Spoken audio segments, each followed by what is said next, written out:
With this spirit, I welcome Her Excellency Sheikh Hasina to this press, and I thank you all for joining us today. Thank you.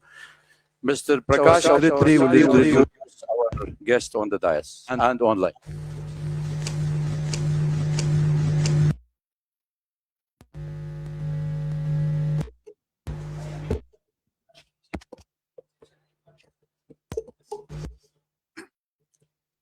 So, ladies and gentlemen, we have got quite a distinguished panel here.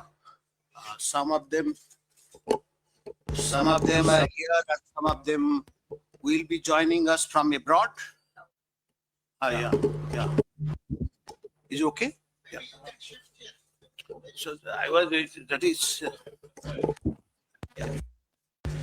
So let me introduce. To begin with, I'm introducing Engineer Muhammad Ali Siddiq. He's the General Secretary of Bangladesh Human Rights Judge, and he's based in USA. He's amidst us. Then we have Advocate Shah Muhammad Bakhtiar. He's the Director of Bangladesh Human Rights Watch. Then we have the famous cricketer. You all must be knowing him, Sheikh. He is the former member of Parliament, cricketer. He's joining us from Columbus. At the moment in Sri Lanka, he'll be joining us.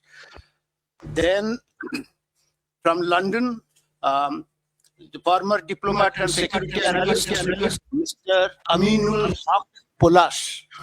So he will be joining us from London. Then Mr.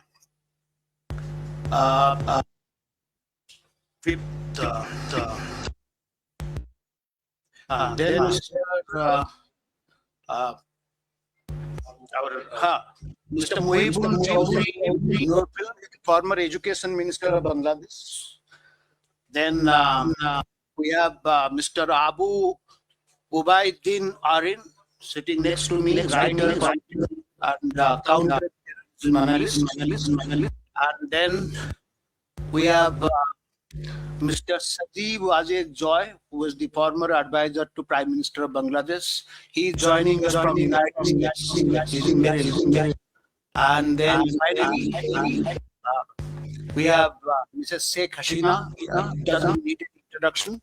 Is the president of Bangladesh Awami League and former Prime Minister of Bangladesh. So, ladies and gentlemen, let's welcome them. And we are really, we all are grateful to you that all our distinguished panelists have come and spared valuable time. So, welcome once again to all of you. Thank you. Thank you, Mr. Prakash. Can I ask each speaker, please, to limit to the time 3 to 5 minutes, and we can start with Mr. Muhammad Ali Siddiq to speak, please.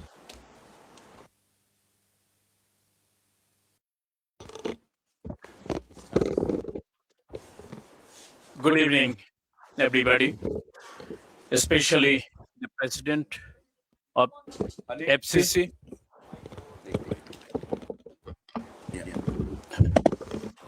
The President of FCC of South Asia, Dr. Wael Awad, organized and arranged this important and timely event to raise the voice what's going on right now. The beautiful country Bangladesh once was growing as an emerging country, economically, socially, viably. We are honored to be present here. The former Prime Minister Sheikh Hasina is the chief guest, and she will deliver her important speech over here regarding the second anniversary of the crucial, disastrous, dangerous day, 5th of August 2024. She knows ins and outs how these events happen, how the popular democratically elected government ousted by So we don't want to kill time. I traveled all the way from New York to Delhi. I would like to listen her. I would like to listen her visionary leader, son Shajibaj Joy, IT specialist and the former ICT advisor to the Prime Minister Sheikh Hasina. I would like to conclude here, not to expand any more further. So I'm going to give my time to the chief guest. Thank you all. Thank you very much for giving me the opportunity. Thank you, Mr. Muhammad, for sticking to the time. That was very nice of you. Please, can I have Advocate Shah Muhammad Bakhtiyar? Before that, just one second. Netri, can you hear? Apa? Honourable Prime Minister, can you hear? I'm sorry, I couldn't. We can't hear you. She can hear. Can raise your hand. Just raise your hand. Yeah. Hello. Yeah, please go ahead. Well, thank you very much for receiving me in this meeting. Good evening, So, everyone. Today is Honourable FCC Club President, and with FCC Club digital print media members. I am Advocate Muhammad Bakhtiyar. I am here. We are in Bangladesh right now, severe seeking in democracy problem. Since August 5th, 2024, Bangladesh has been undergoing period of democratic crisis. Dr. Yunus' occupation of the democratically elected government of Sheikh Hasina has caused nationwide crisis where the mob violence has resigned supreme. Law and order has been taken a back seat as the life of the many have been uprooted during this time. The Yunus administration did not follow the constitution and instead following their own rule as they use their power for the own benefit. The outright ban of the Awami League has not only disrupted in Bangladesh political scene, but ruined their human rights record as well. Political leaders have been wrongly killed and also thrown them into the jail without fair court trial. During his Dr. Yunus' 18-month ruling time, Bangladesh regressed as a nation economically. The growth in gross domestic product (GDP) decreased, causing unemployment to rise alongside the decrease in the law and order. Petty theft alongside other serious crime have been on the rise. To avoid taking responsibility for this, he hosted an election where the parties he picked were Jamaat and BNP. The parties they are favor to him. Both parties would go on to form a government in 2025 following Yunus' method.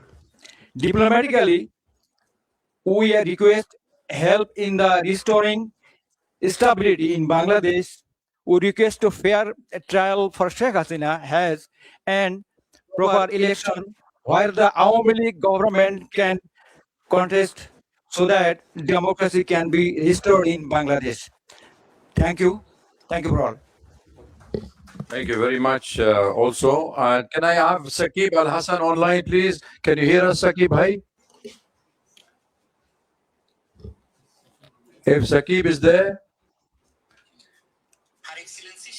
Wait, one thing happened. He is currently playing in Sri Lanka, so he sent a message, voice message about it to me right away.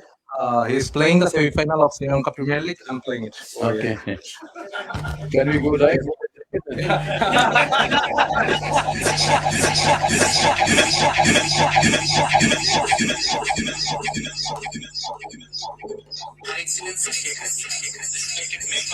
foreign correspondents, distinguished journalists,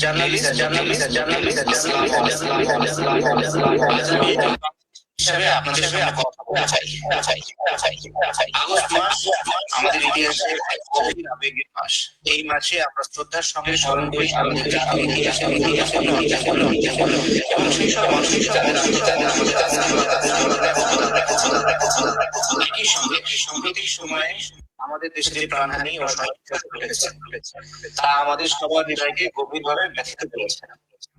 যারা প্রাণ হারিয়েছেন শিক্ষার্থী সাধারণ মানুষ, আইন শৃঙ্খলা রক্ষাকারী বাহিনীর সদস্য কিংবা অন্য যে হোক না কেন, প্রতিটি জীবনই ছিল একটি পরিবারের একটি মায়ের সন্তান আমাদের দেশের অমূল্য সম্পদ। আমি তাদের সবার প্রতি গভীর শ্রদ্ধা পরিবারগুলোর প্রতি আন্তরিক সমবেদনা প্রকাশ করছি। যারা আহত হয়েছে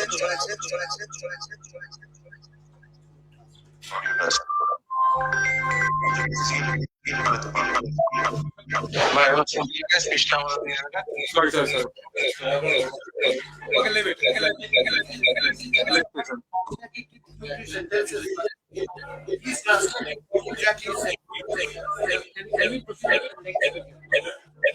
Okay, we will get the translation later on for those who are interested in the cricket to listen to it.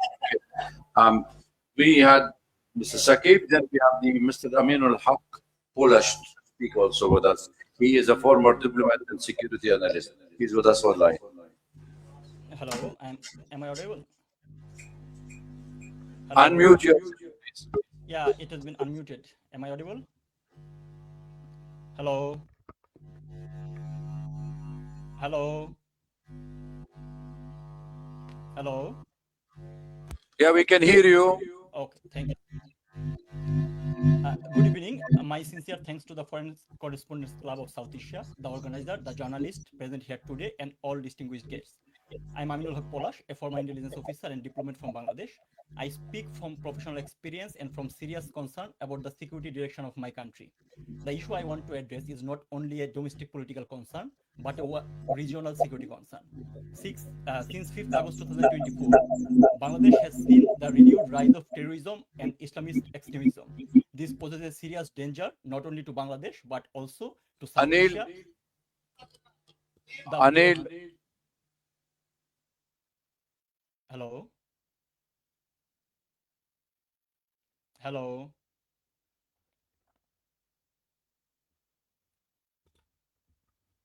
Hello?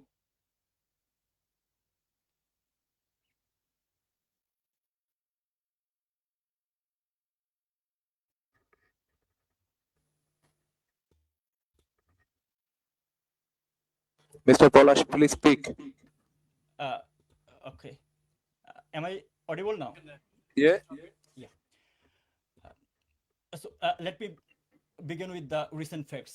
On 24th July 2026, a powerful IED hidden inside an umbrella was found under the Motijil metro station. On 31st July, a pressure cooker bomb was recovered near a tea stall in Ashulia Shavar. On 1st August, bomb-like objects were reported near Mirpur 10 and Farmgate metro station. And just days before, on 3rd August, a bomb kept in a bag exploded in Borishal, severely injured 3 people. These are not isolated incidents. They are early warning signs. An IED doesn't appear by accident. It requires knowledge, materials, testing, delivery, target selection, and logistical support. When such incidents appear in different parts of the country with increasing regularity, it shows that extremist actors have developed both capability and network. The authorities remain in denial. There has been no visible action against the networks behind these incidents, no meaningful arrest, and no serious public explanation. The Home Ministry has categorically rejected the presence of militancy in Bangladesh, even as warning signs continue to appear on the ground. Bangladesh has seen this denial before. Immediately after the BNP Jamaat alliance came to power in 2001, extremist procession appeared across the country chanting, "Bangla will be Afghan, we will be Taliban." When the notorious JMB terrorist Bangla Bhai emerged, the government dismissed him as a media creation. That denial gave militant networks the space to organize and expand. The consequences were severe. In 2005, JMB carried out coordinated bomb attack across 63 districts of Bangladesh. On 21st August 2004, grenades were thrown at Awami League rally to assassinate Sheikh Hasina and eliminate the party leadership, killing 24 people and injuring more than 300. The 10-truck arms haul showed how Bangladesh was used as a route for weapons intended for insurgent networks in the region. Even a foreign diplomat was not spared. British Ambassador, High Commissioner Anwar Chaudhuri was attacked at Shah Jalal's shrine in Sylhet. So when the current authorities deny the return of militancy, I don't hear the reassurance. I hear history repeating itself. The important question is this. Anil, connect me, please. The I have to important stop you here. I'm sorry. We have a problem. We have a problem with your audio.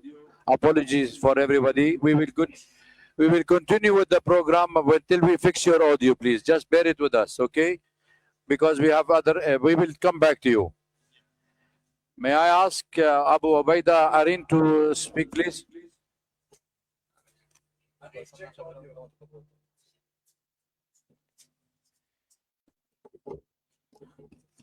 Good evening, everyone. Present over here today. Thanks for joining us today. And special thanks to everyone who is broadcasting in Bangladesh, despite of government's technocratic, electronic, dictatorial statement of not letting our Prime Minister, the former Prime Minister of Bangladesh, our party president,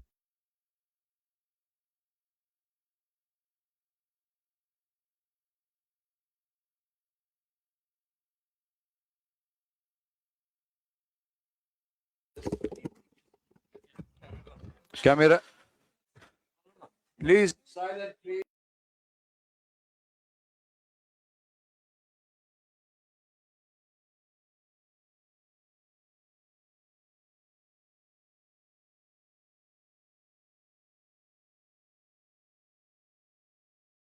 of a vision, and we believed in the vision so deeply that we carried her to a landslide victory, and she did not forget that promise. She took a country that ranked number 1 in corruption and built it into one of the fastest growing economy on earth. She found a nation beat by bare khamba or lamppost without wire and electricity, and built it with wireless innovations. She found a nation where trust funds and foreign aid were looted, where 10% commission to however is a must thing to get a tender or any kind of business in Bangladesh. And she created, from that nation, she created Padma Bridge with our own money. Okay, thank you. She never stopped building for the youth, not once. And late today, she sits in exile because of a conspiracy meticulously designed to turn the youth against her, to use the youth, the very generation she built for as instruments and dismantle the future. Look at where we stand now. The ranking of Bangladeshi passport is at the lowest point in memory. Our youth cannot travel abroad even for their studies. Inside the country, more than 2 lakh, I repeat the number 2 lakh, students are unable to join their institution, along with more than 3,000 professors, due to having the ideology of progressive Bangladesh, the ideology that Bangabandhu Sheikh Mujibur Rahman gave us. They can't join because supporting Bangladesh Student League. This is going on in Bangladesh. I'll invite you all to see the condition of the students, what they are going through, their family, and apart from their family, kindly look at the professors and their family. So I also want to remind you one more thing about the police killing. Today is 5th of August, just 2026, 2 years of ouster of our government. 2 years before this day, they celebrated as their victory. But I don't treat this as their victory. This day is especially dedicated to the police, because more than 3,200 police officers were killed in 5th of August 2020 during the July-August terror. And in 5th of August 2024, you can see police's body are hanging upside down in different flyovers. This is not acceptable. Bangladesh police was the first police force who stood beside us during the War of Independence. The first police force who stood beside us for that. They are now facing the consequences. I also want to raise one more concern. Bangladesh authority has recently taken a decision to issue passport to all Rohingya without any kind of verification and proper recording. This this will become a global security threat. You can understand the ARSA and RSA, RSO, they are highly getting trained within the border with the help of Bangladesh military also. Soon they will export terrorism all over the world. You can see in Malaysia, more than 36 terrorists are exported from Bangladesh. This is a matter of concern. But still today, I'm not hopeless because I can see it. Our youth are uprising again. This is okay. Our youth are uprising again. They are coming. The dream we had, it broke. It became nightmare now. But they are breaking out of the nightmare. They will come in front. They will stand shoulder to shoulder with Sheikh Hasina. I'm sure about this. This is not just a Sheikh Hasina. Our leader has promised she will go by end of this December. This is not just a homecoming. This is a unification of 170 million Bangladeshis staying over there. They all will stand together. I remember during the 7th March speech of Bangabandhu Sheikh Mujibur Rahman, Kaife Azmi wrote, how many people you will put handcuff on? We have 70 million. How many people you will put how many people will hang? We have 70 million. I'm telling you, when our prime minister, our former prime minister and our party president will go back to Bangladesh, you will see, I think you all will write how many mouths you will try to shut. They tried to shut our mouth for the last few days. How many mouths you will try to shut? We have 170 million. How many people you will prison? We have 170 million. How many people you will hang? We have 170 million. One homecoming will unite all 170 million Bangladeshi all over Bangladesh, and they all will stand shoulder to shoulder with Sheikh Hasina. Joy Bangla, Joy Bangabandhu, Joy to Deshratna Sheikh Hasina. Thank you very much. I would request Anil. Okay, Anil, can't you hear me? Anil, Mike, Anil. Okay, okay. Can you hear me now? Okay, Anil, I would like that portion of yours to be quiet in that side, please. I want quietness. I don't want disturbance. Now we are reaching to a very crucial moment. Please be quiet, okay? So now I will call Mr. Mohibul Hassan Chaudhry, Mohibul Chaudhry Nofal, former minister, please to address the gathering. Thank you. Thank you. Distinguished guests, journalists, Honourable President of Foreign Correspondents Club, thank you for the opportunity to address today's esteemed gathering. Today, while we appear before you in New Delhi, our hearts are with the people of Bangladesh. Our leader, President of Bangladesh Awami League, who has served the nation as Prime Minister for 20 years in 4 terms, will address this event. Ladies and gentlemen, today marks 2 years since the violent ouster of our government in Bangladesh. And many of you are aware, a lot has happened over the last 2 years and the months leading to August 2024. When the uprising against our government began, our young people were told violent ouster of a government will lead to a discrimination-free Bangladesh.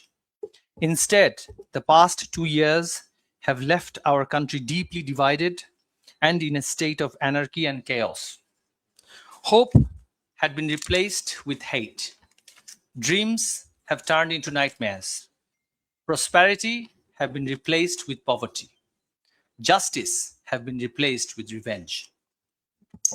Ladies and gentlemen, today, through our leaders' address and presence, we urge our citizens, we cannot continue on this divisive and destructive path.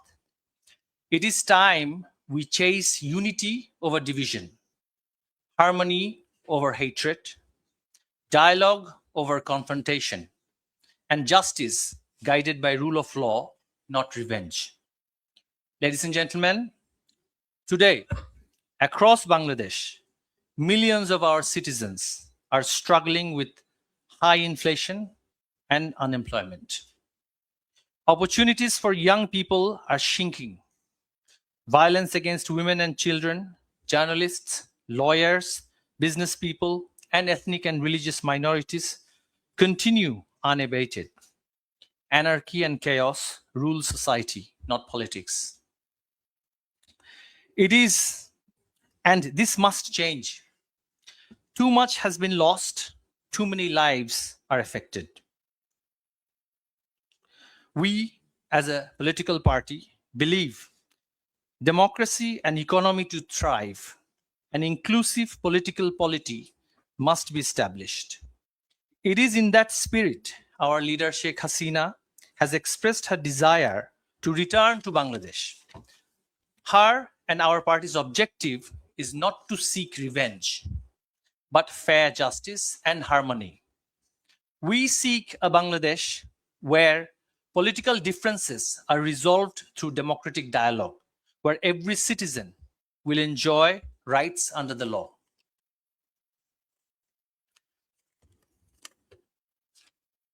Ladies and gentlemen, as a political party that has served Bangladesh for decades, we recognize no government is without shortcomings.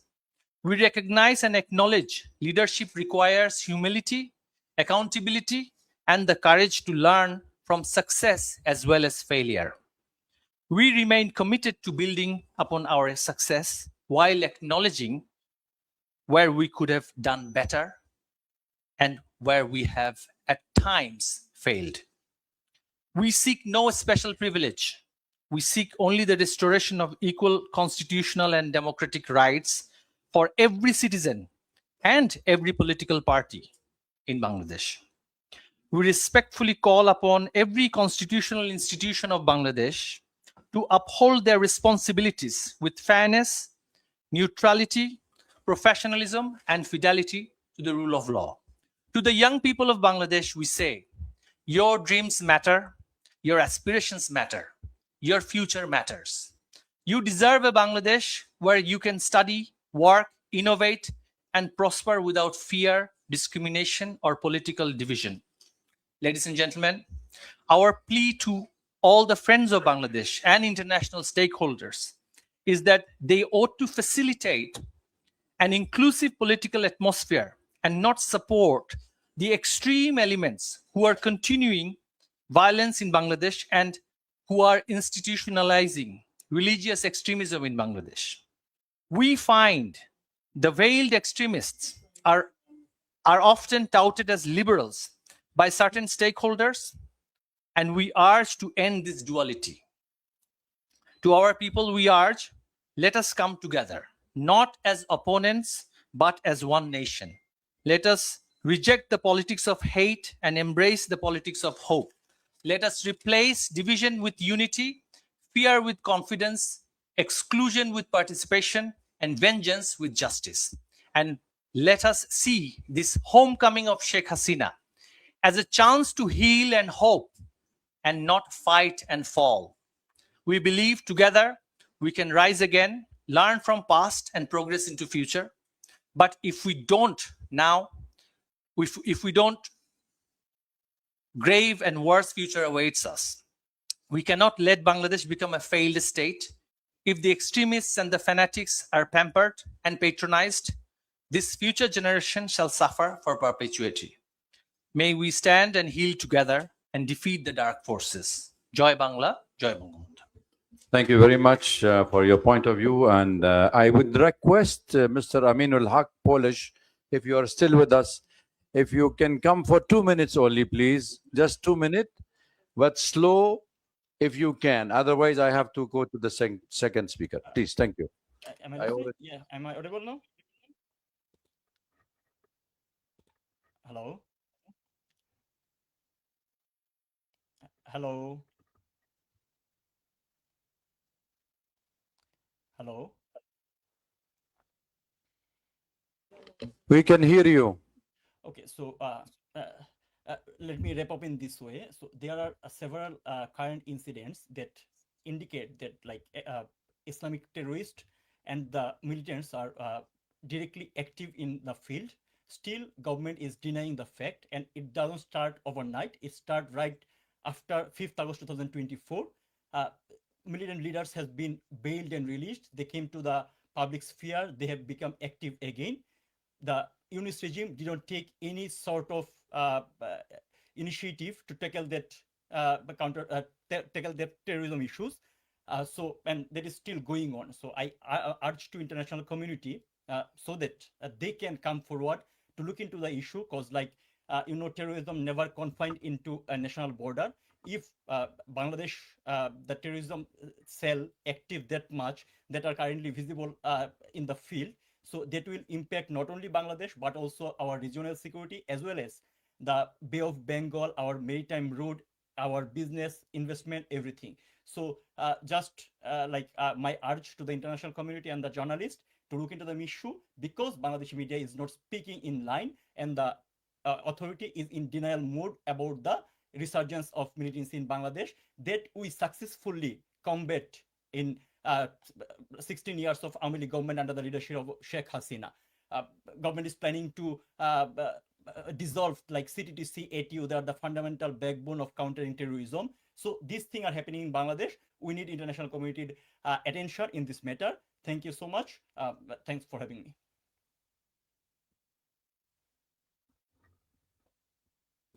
May I now request the key speaker, Mr. Sajib Wajid Joy, former ICT advisor to the Prime Minister of Bangladesh.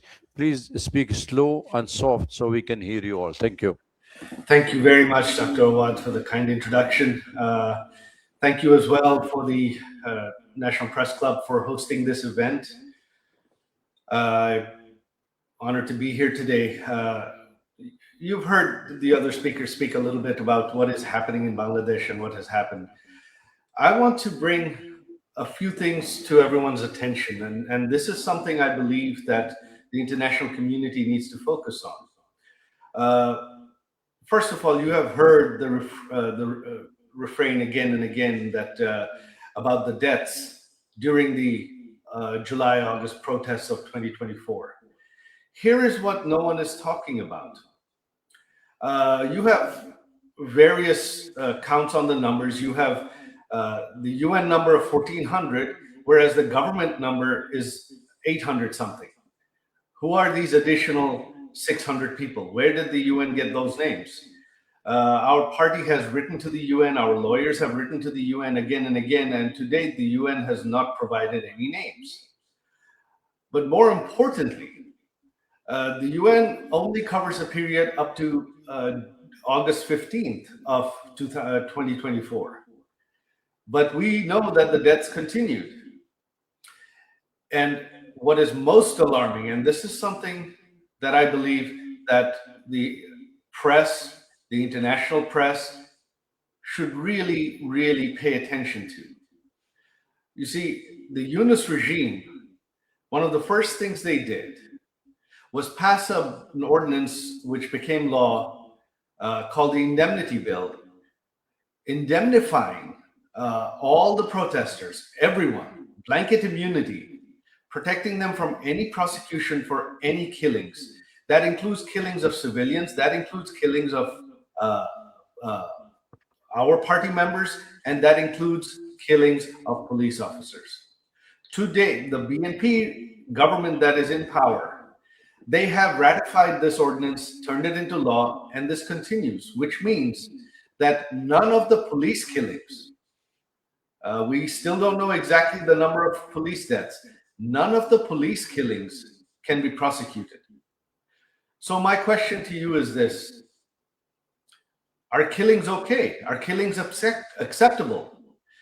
If you can have blanket immunity for protesters to kill police officers, to kill civilians, to kill Awami League members and leaders, then why blame anybody? That is the first issue I would like to focus on, the indemnity. I think this is something that has not been paid attention to. This is unprecedented. How can you have blanket legal protection for killings by anyone, especially killings of police officers?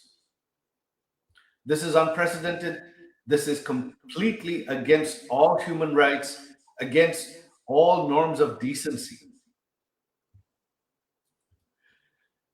Secondly, what you have had since August of 2024, you have had thousands, tens of thousands of people behind bars, which are all now, on one hand, most of them, many of them are Awami League members and leaders. Most of them are being held without any trial, without any due process, without any bail. Many of them are elderly, in their 80s. Their health is failing. Many of them have died in police custody. Not only that, killings in police custody have continued. We have documented them. We have put them up on our websites, on our Facebook pages, full list of names, exactly when, which prison they died, under whose custody. Most of them were young. They had no reason to die. They were all killed extrajudicially by the Yunus regime, and those killings continue even today.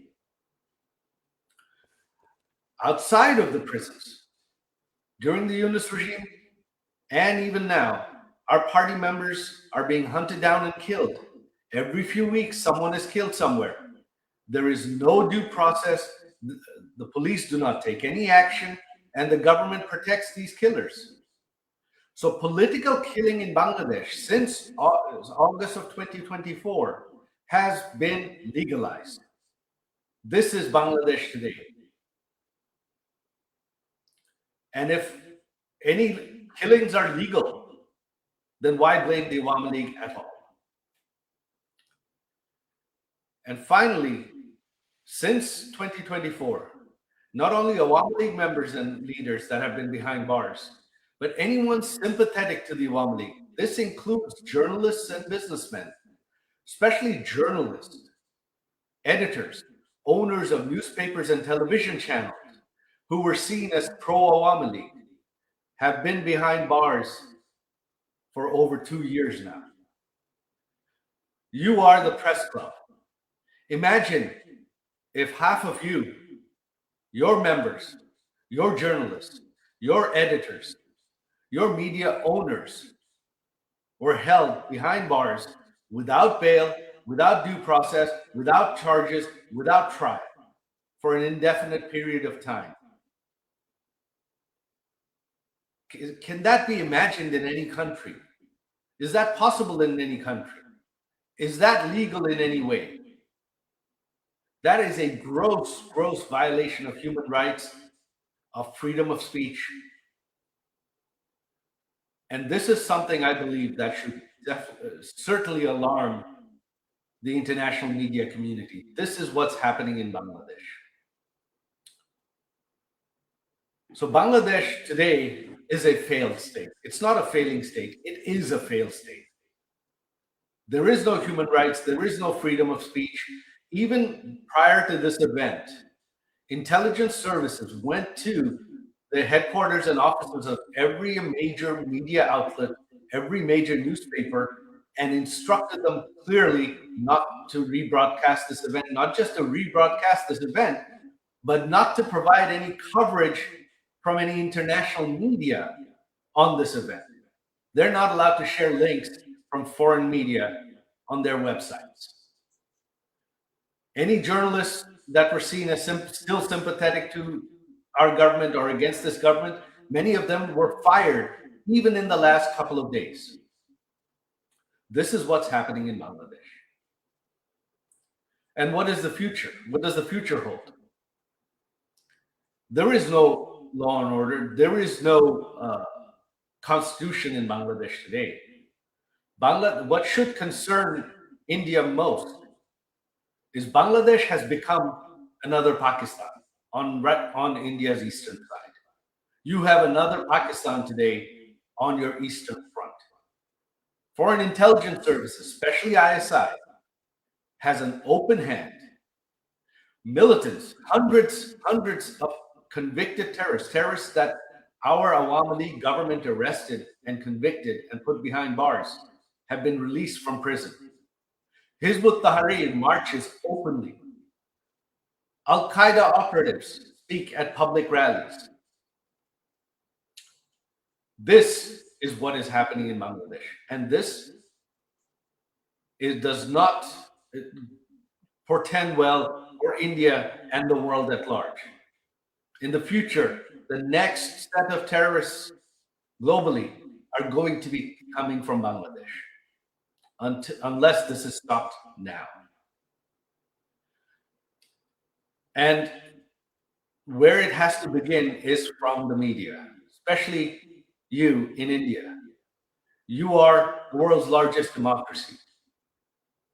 Your media has reach. You cannot take this as a sensational story only when something sensational, headline-worthy happens. This is something you have to cover every day. This is something that you have to raise international awareness of. If you raise it, the international media will pick it up. If the international media covers it, it will come to the attention of international leaders. That is what needs to be done. If that is not done, then Bangladesh's future is bleak. India's future security is bleak. As to what the future holds, who knows? But right now, this is the future. The Constitution doesn't exist. Even if we hope that in 4 years there will be an election in Bangladesh, who knows what form it'll take. The BNP, running unopposed, has a 2/3 majority. They can amend the Constitution however they want and ensure that the elections are set up just like the Yunus regime did, so that the BNP wins. What you have now is not justice. You've heard our former Minister Naufel talk about this. What is happening is not justice. What is happening is political exclusion of the opposition, of the largest political party in Bangladesh, in order to grab and hold on to power. That is what is happening in Bangladesh. This is democratic and electoral manipulation. That is all it is. The BNP knows that the Awami League is allowed to speak freely. People of Bangladesh are not happy right now. The economy has collapsed in the last 2 years under the corruption of the Yunus regime, and that corruption continues today under their economic mismanagement, both under the Yunus regime and the current regime. Bangladesh is on the verge of total collapse. In a few more years, the economy will have collapsed and Bangladesh will turn into a rogue state. The time to act is now. And I urge you, the place to start is in the media. We need you to bring the world's attention to this. With that, I conclude my speech. Thank you very much. Thank you very much, Dr. Awad and the National Press Club for hosting us. Joy Bangla.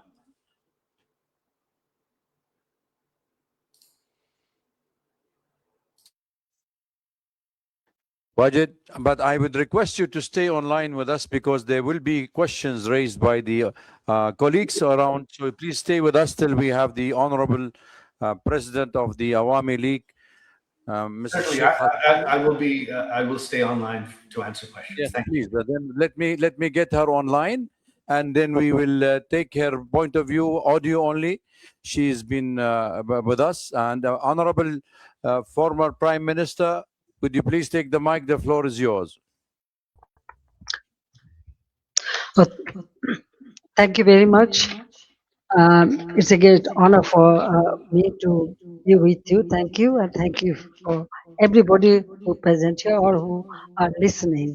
Distinguished journalists, members of the Foreign Correspondents Club of South Asia, respected guests, friends of Bangladesh, ladies and gentlemen, Assalamu alaikum.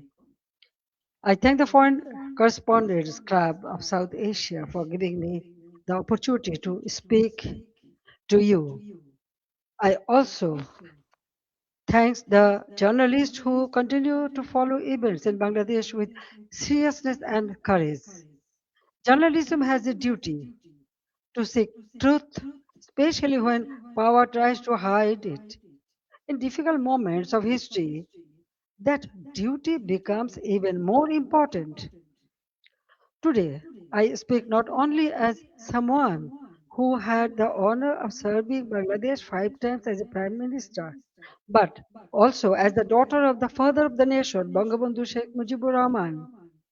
I speak as someone who has spent her life with the people of Bangladesh. I was forced away from my country, but I was never separated from my people. Before I speak about the present crisis, I pay my deepest homage to the father of the nation, Bangabandhu Sheikh Mujibur Rahman, to the Saline national leaders, and to the 3 million martyrs of our war of liberation. I also remember with profound grief and members of my own family whom I lost on 15th August 1975.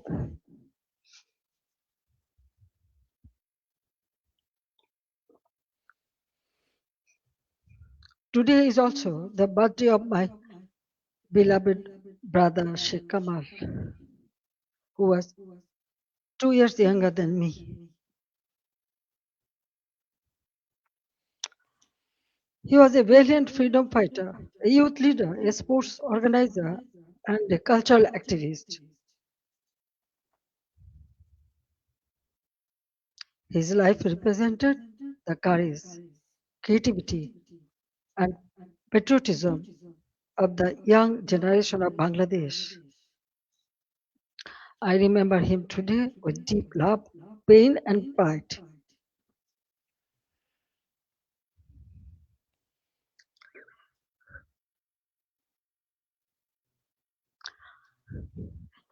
Ladies and gentlemen, for the last 2 years, I've watched my beloved Bangladesh suffer.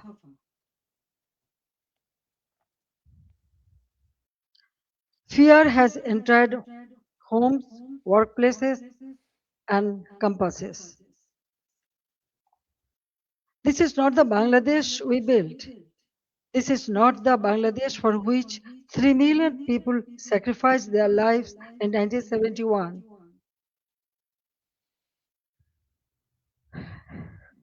Let me begin with the truth about July and August 2024. It was not a peaceful student movement.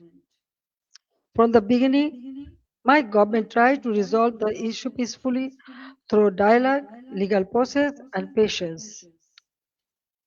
But behind the language of reform,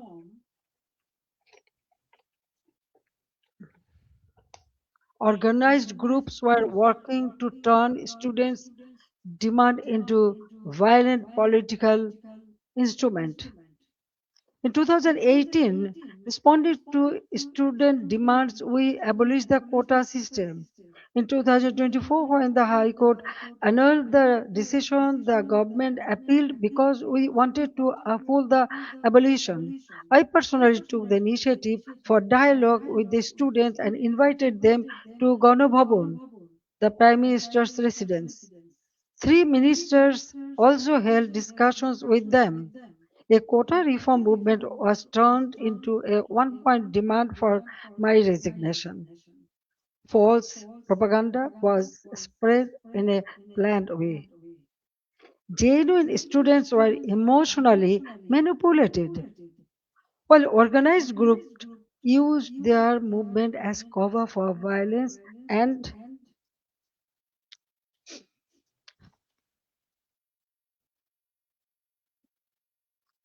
violence and regime change.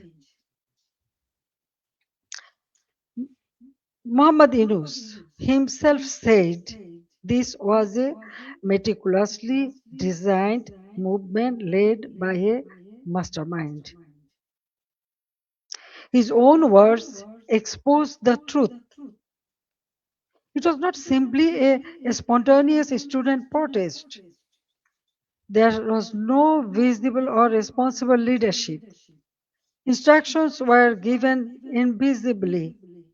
It was organized, directed, and used to create a path to power outside the ballot box.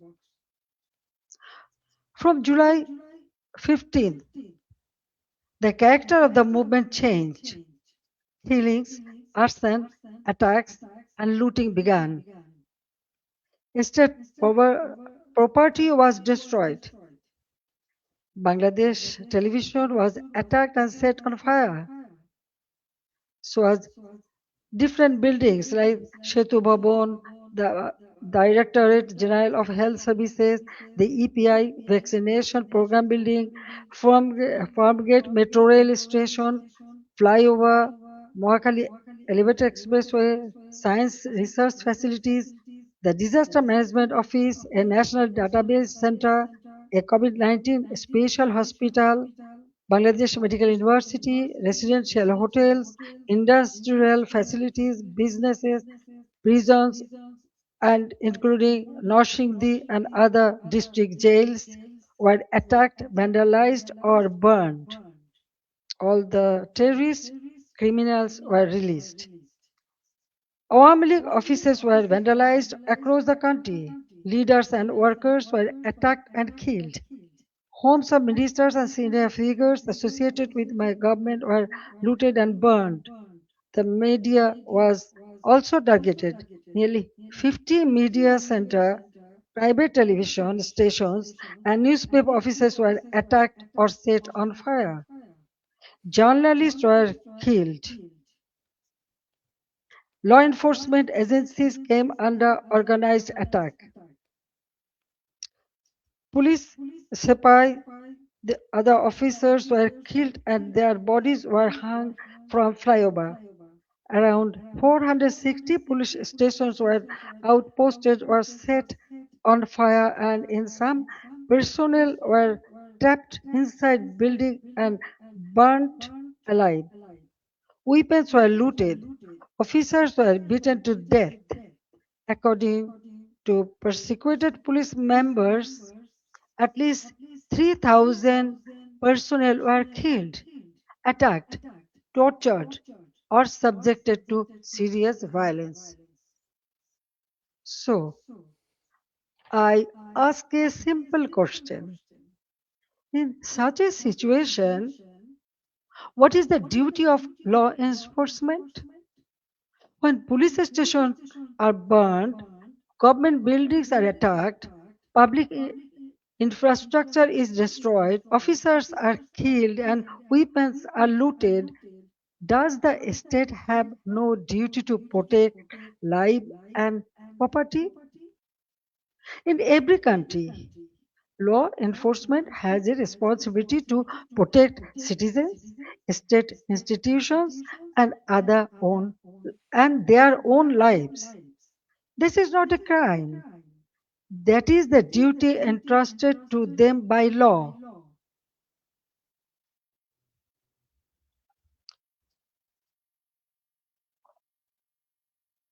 At the same time, I wanted the truth to be known.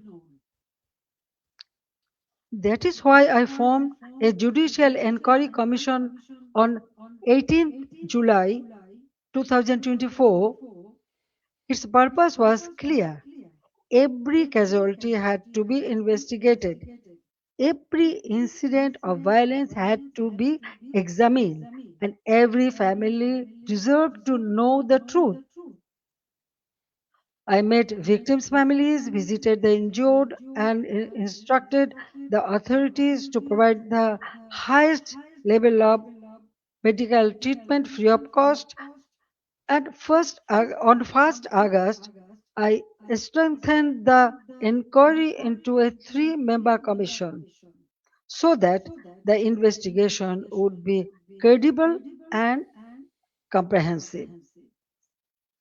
But after seizing power, the illegal interim government led by Muhammad Yunus stopped the investigation.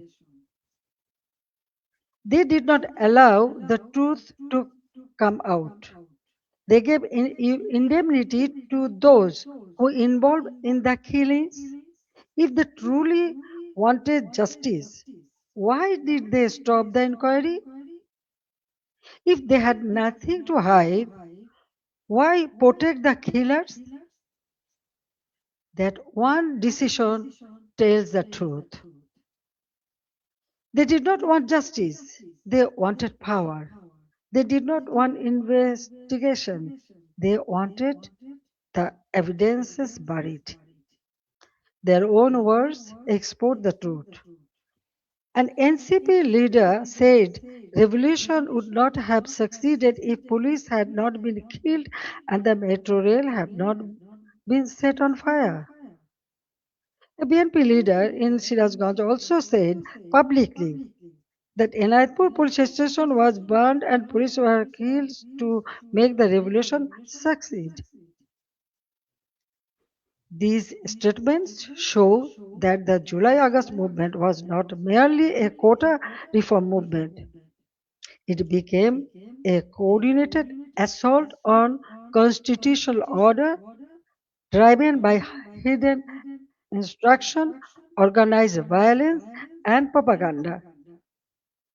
The conspiracy did not end on 5th August. After 5th August, violence became a campaign of political persecution. The killing that began on 16 July with the murder of Shobuz Ali, a Dhaka college student and student league activist, has not stopped. Awami League leaders and workers are being killed, disappeared, arrested, driven from their homes, and buried under false cases. At least 10,000 have been killed or disappeared. Around 650,000 have been arrested over the last 2 years. Around 3,500 cases have been filed. Namely, nearly 450,000 leaders, workers, and supporters are accused. More than 1 million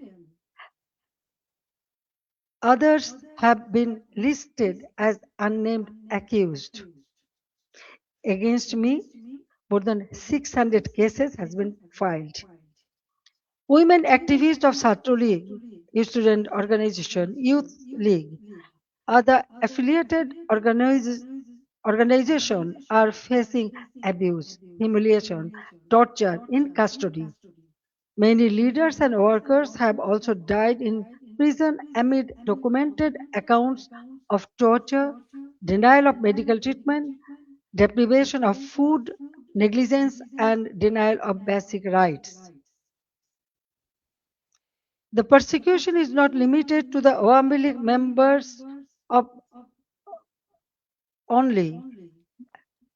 The member of minority community, judges, lawyers, intellectuals, cultural figures, journalists, professionals, workers, even rickshaw pullers, farmers, ordinary citizens have been attacked, arrested, or accused in murder cases. No one who stands for the spirit of the liberation war is safe. Symbols and memorials of our liberation war have been destroyed. Freedom fighters have been humiliated with garland of shoes.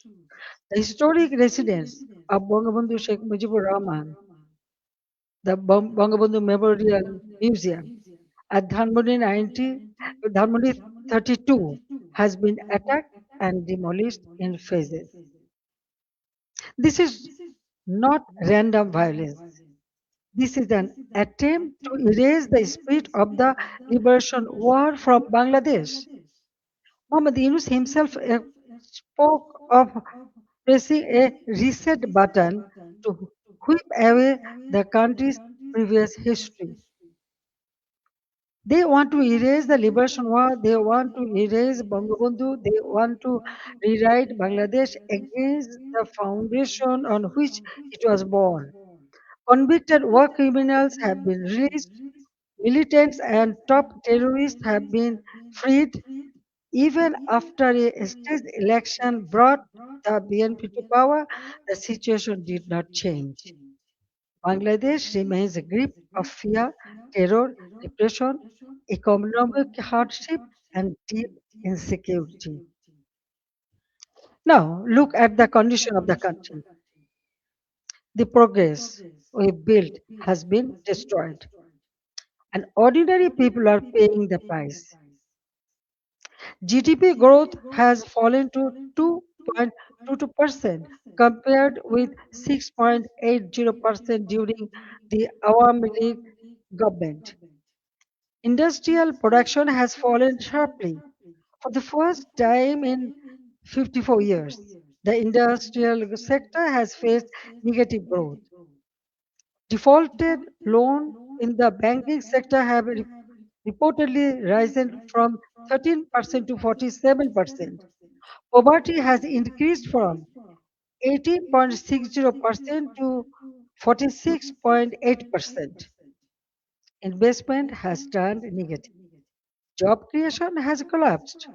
More than 2 crore people have newly fallen into unemployment. Over 500 industrial factories have closed. More than half of industrialists and business owners are either in prison or forced into hiding. The government is running by borrowing 700 to 900 crore taka from banks every day.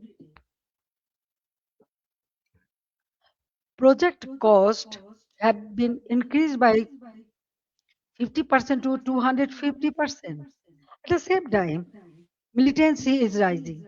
Women and children are facing torture, rape, humiliation.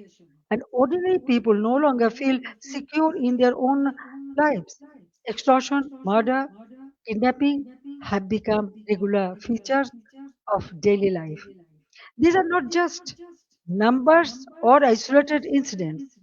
Behind them, there is a family, a worker, a farmer, a small business owner, a mother who cannot buy food for her children, and a young person who no longer see hope. But let me also remind you what Bangladesh had achieved. The welfare of the people has always been the purpose of my deep politics. My father of the nation, Bangabandhu Sheikh Mujibur Rahman, gave his life for the ideal, and I have carried the ideal with full commitment.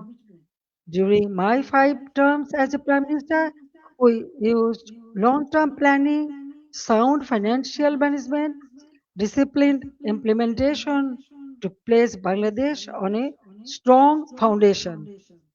After 2008, across 16 years and 4 consecutive terms, we implemented major projects such as Padma Bridge, Metro Rail, Rupur Nuclear Power Plant, Matarbari Deep Sea Port, Karnafuli Tunnel, Bangabandhu Satellite. We maintained GDP growth between 6.5% to 7.5%. Our development projects were not vanity projects. They were part of building national capacity. Our social programs were not charity, they were investments in human dignity. We made Bangladesh stand tall. We made it known as the rising tiger of Asia. Bangladesh's crisis is not only a domestic crisis, it affects regional peace, security, trade, development, and human dignity. That is why I call upon the international community and all the friends of Bangladesh to stand with the people of Bangladesh in their struggle for democracy, justice, and peace. A stable Bangladesh matters for South Asia, for the Bay of Bengal, for development partners, and for all countries that believe in democracy, rule of law, and justice. The next decade can be a decade of recovery and renewal, but only if democracy is restored and the people are allowed to decide their own future. That is why I make these demands clearly. The ban on the Awami League must be lifted, political prisoners must be released, false cases must be dropped, freedom of speech must be restored, media freedom must be protected, judicial independence must be guaranteed. Law enforcement agencies must serve the people, not those who use power for revenge. These are not demands for one party only. There is necessary steps to save Bangladesh. Whatever fate awaits me, I will return to my people. I cannot stay away while my beloved countrymen are suffering. I know I may be detained, I may be sent to prison, they may try to enforce verdicts issued in fabricated cases, but fear cannot decide my duty to the people. My life moved beyond calculations of personal safety long ago. In 1971, I was in imprisonment with my mother. My son, Joy, was born in captivity. In 1975, I lost my family. I spent 6 years in exile. After returning home, I fought against military ruler, dictatorship, and political conspiracies. There were 19 assassination attempts against me.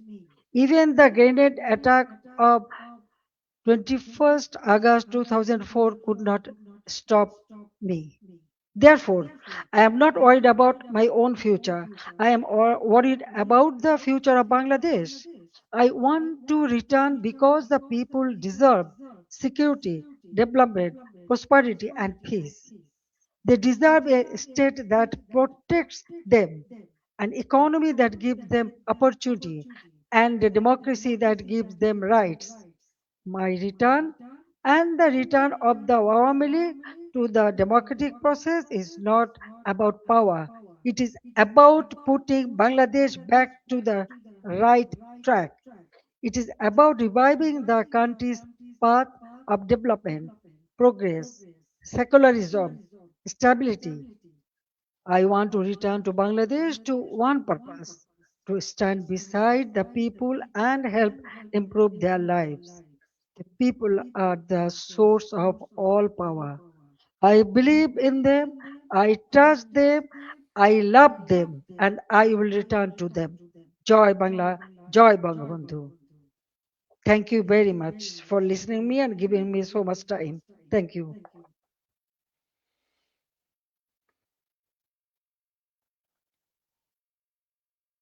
For side input, and I would request you please to take a couple of questions from our colleagues before you go, and then we can direct the question to some other people. Venkat, please. I'll give. Just give me Venkat. Wait for the mic, and we'll give priority to our members. Then I'll give you. Just let me just. Thank you.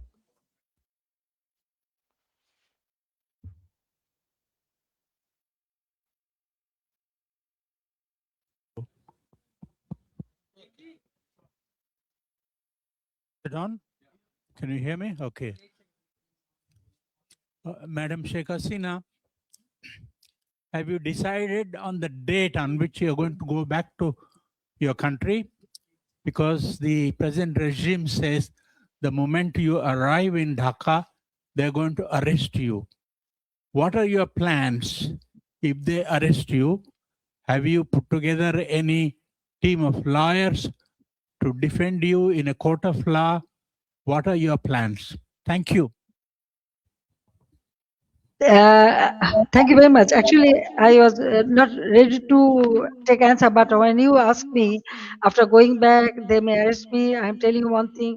1981, when I returned home, that time also they tried to stop me. Dia Rahman was in power, but I went there. But 1983, I was arrested.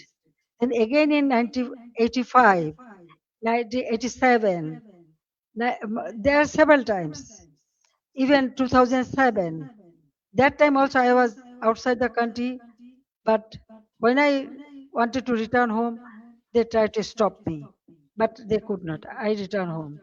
So I know that they may put me in the jail or they may kill me, they may anything may happen, but still I have to go back. You are friend of Bangladesh. You are here. I know you will support me. So the people's support, it is very important for me. Yes, I am with them. Thank you. Joy, Sajib will take the question, right?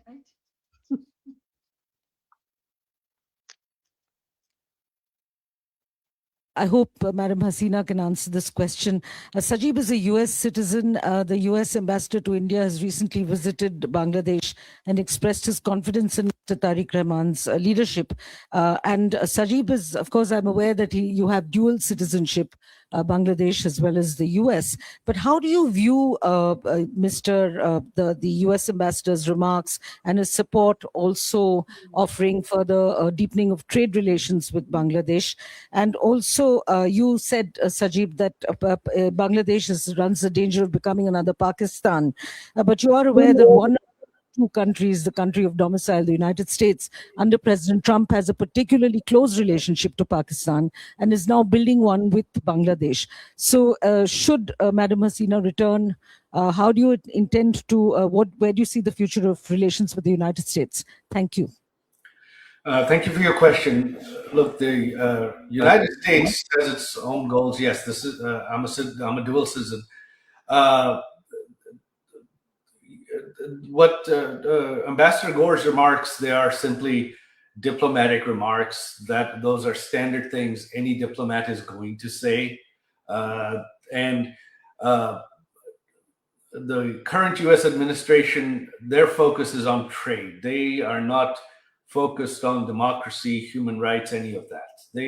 Their focus is to increase trade with the U.S. No matter what. So that is what the policy this administration is continuing. However, as you are very familiar, in the U.S., it is a very democratic country. The government changes, policies change completely, the U.S. has close relations with Pakistan now, but a few years ago they didn't. So this can all change very quickly.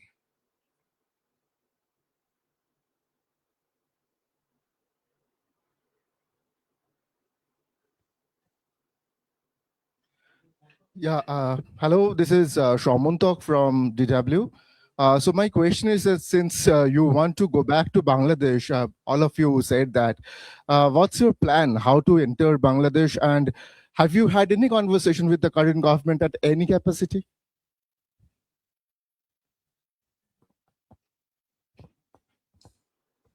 I think my mother wants me to answer that as well. No, we are not in communication with the current government at all. She is doing this. She wants to do this regardless of what the government of Bangladesh wants.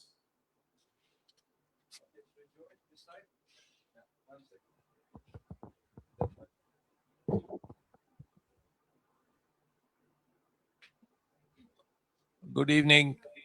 My question is, the Sheikh Hasina has been in India for 2 years, roughly. And how has her stay been? Has she been in touch with the government of India and its officials? And the fact that she's keen to go back, is this something the government of India is aware of? And how does the government feel? Because the Prime Minister of India in the past has said that Sheikh Hasina is my sister. Well, obviously, the fact that she wants to go back has made international headlines, so I'm sure there isn't anyone in India who is not aware. With regards to how they're treating her, they are treating her like a head of state. They are treating her very well. She's staying as with the full services and security of a head of state. They have shown her, Prime Minister Modi's government has shown her the utmost respect, and for that I am eternally grateful.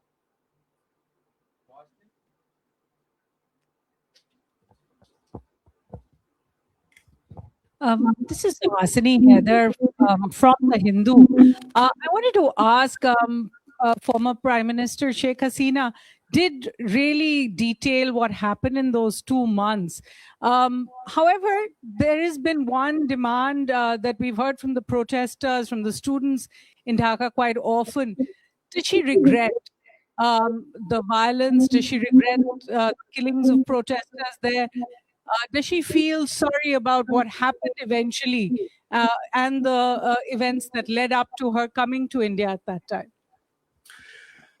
Look, this question of regret and apologies has been raised, but you see, the Yunus regime and the BNP regime has continued what I mentioned in my speech: immunity, indemnity.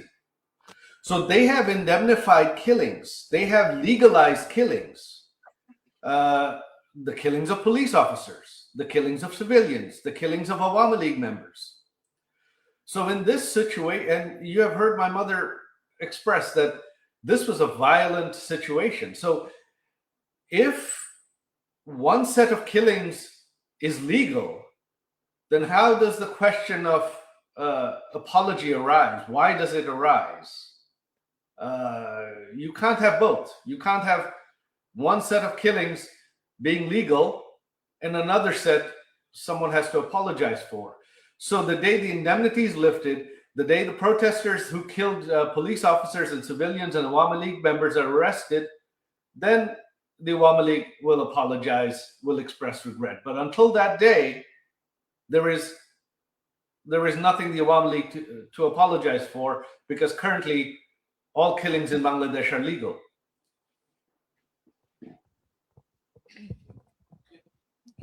My name is Sultana Rahman. I'm from Bangla News Network. Honourable former Prime Minister, apnake salam. Maybe I'm the only journalist from Bangladesh here. I'm really excited and emotional too. It's a great opportunity to ask you a question. That is, you know, the basic foundation of Bangladesh is under threat. That is our liberation war. Many people, hundreds of thousands of people, they are concerned, they are dying, but still they are sad. They are upset about the history, what is happening on our history in 1971. And my question is to you. I talk all walks of life. They asked me when she's coming. You told that you are coming in December. What is your actual plan? Thank you so much. Unfortunately, my mother is the only one that can answer that. I think she has left. She's not. No, I'm here. I can answer. No problem. Well, you see, I just declare that I'm coming. I'm going to Bangladesh. Okay. Now the date and everything. Of course, when time will come, I will tell you. I told everybody. I hope that the people. Actually, I received response from all the people. So I believe that Bangladesh people suffered a lot, but I cannot take it, and that's why I decided to go back. The time December month is our victory month, so I want to go back in the month of December. I know I may face anything, but what happened? Bangladesh need reconciliation. Bangladesh needs constitutional development and constitutional position. Bangladesh people should have their constitutional right, justice. Now they have nothing. Economically, everything ruined. Politically, there is no such politics. No one can talk. No one can speak. Yes, there was the election. Everyone said, yes, this is a good election. Okay, fine. Then why the persecution is going on? Still, they are arresting our people, torturing them, killing. Why? So I believe in democracy. I believe in secular democratic system. So that's why I want to go back, and the time and everything will go. And the history. Now already they destroyed all our symbols of our victory. the liberation war, our victory. But everything has been destroyed. So we have to bring it back, because this country we liberated, it is our pride. So I want to bring back that pride to for our people, and so they can stand by themselves and proudly they can say that we liberated the country, so our history should prevail. That's all. And thank you very much. You speak always in favor of our liberation victory. But at this moment, you know what is happening. Those who lost the war, now they are praising them. They are okay. I don't want to make much comment. Thank you.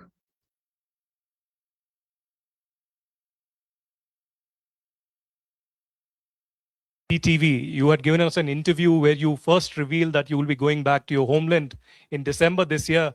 But I also want to communicate. Your son just said that there's no communication happening with the government. But would you want some kind of a back channel with the government before you revisit and return to your homeland, or would you want some kind of a mediation to happen from any neutral party or any neutral country? I ask this especially because today and yesterday, the Bangladesh government has put a blanket ban on your speeches and statements. So how would you intend to now communicate with your own people back in Bangladesh? Thank you very much. India is our friendly country. Anytime Bangladesh is in a disastrous position, India always stand behind them, and they give shelter every time. 1971, then 75, and still.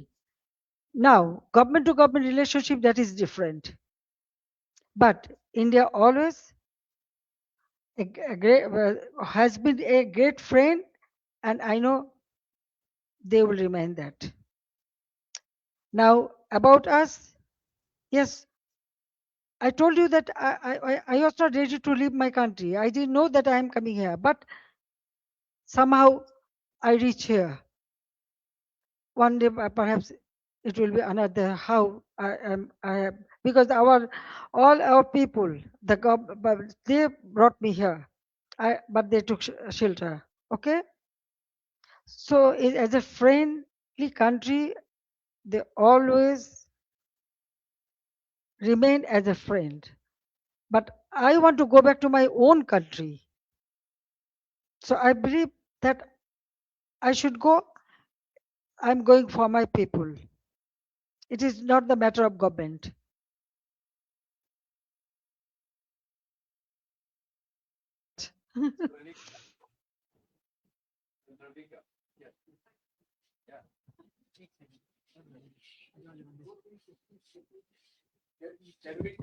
Check.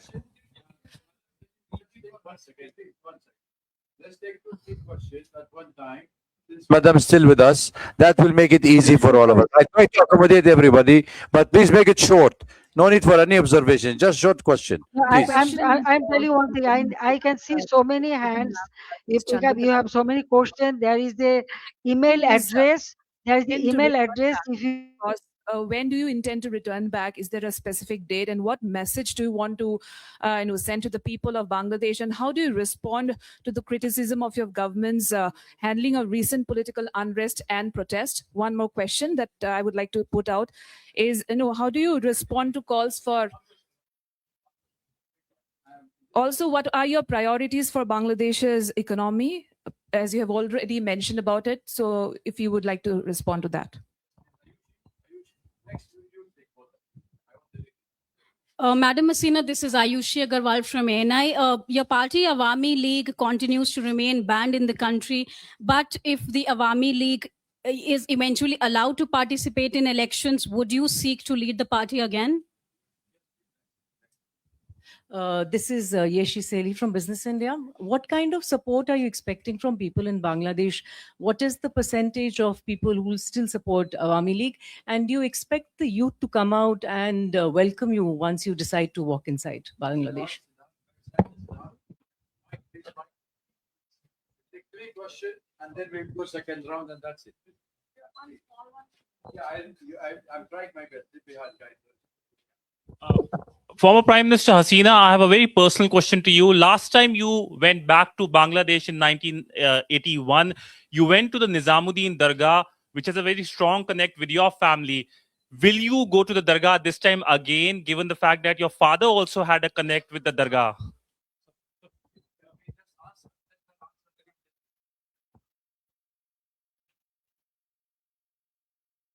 Yes, ma'am, please. Madam Hasina.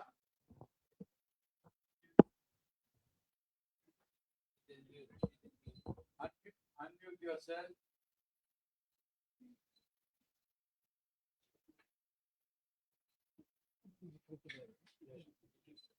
Unmute yourself, please. Anil, can you unmute her? It's from there. Both are mute. Unmute. Unmute, please. Unmute yourself, madam. You are muted. Okay. I think any other questions you wanted to raise? Because we are unable to get her online. Yes, please. Spanish TV. Yes, AP. Yeah, take the mic, please. Yeah. Yeah, there. Yeah, ladies behind you. Yeah. So, Madam Hasina, I want to ask, do you plan to surrender to the authorities and face justice, both you and the other people who have been convicted? Yes, please. Yeah, ladies here. Yeah, behind you. Sorry. Yes. Madam just Hasina, take two, this three is questions. Nainima Basu, an independent journalist. Wanted to understand, as you said, you are aware that you're facing a death penalty. How do you plan to counter that? And also, the Indian government has said that they do not endorse whatever you've said today. So, what is the conversation you're having with the Indian government? Thank you. Thank you. Yes, please, yourself. Final question here. Yeah. Tripti Sorry. Lahiri with the Wall Street Journal.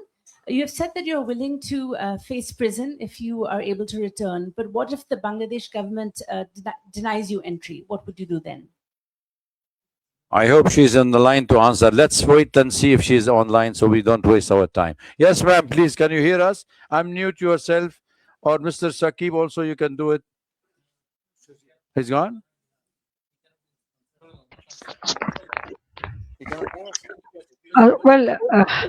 Yeah. What I want to say that all the questions already I answered many of the paper or media before that, and that's why I feel no need, because going back to Bangladesh I already told you, and visiting the serene place, this is our custom.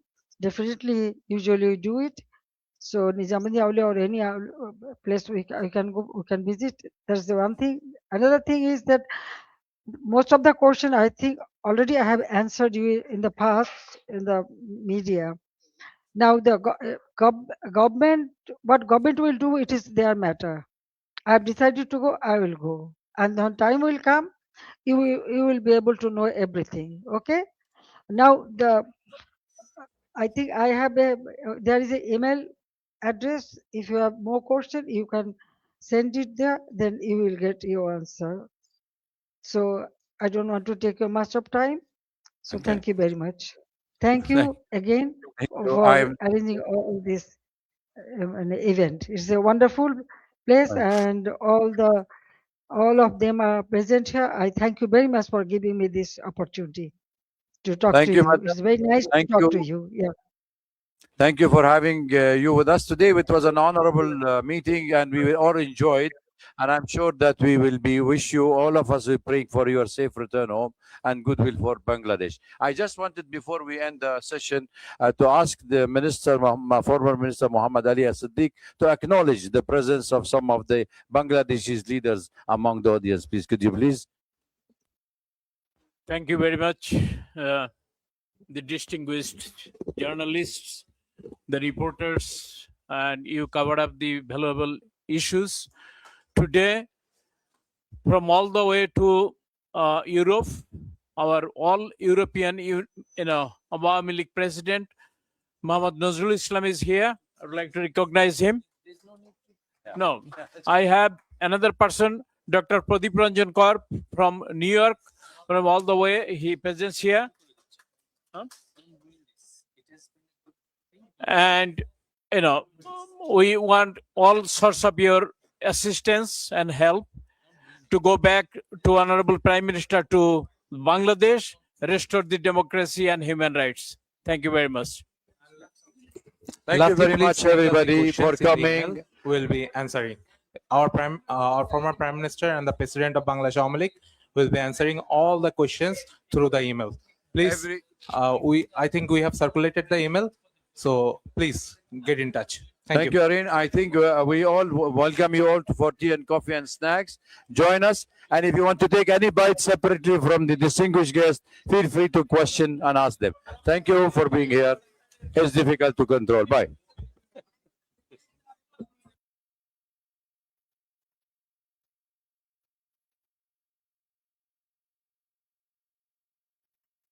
There is also her script, the transcript of her speech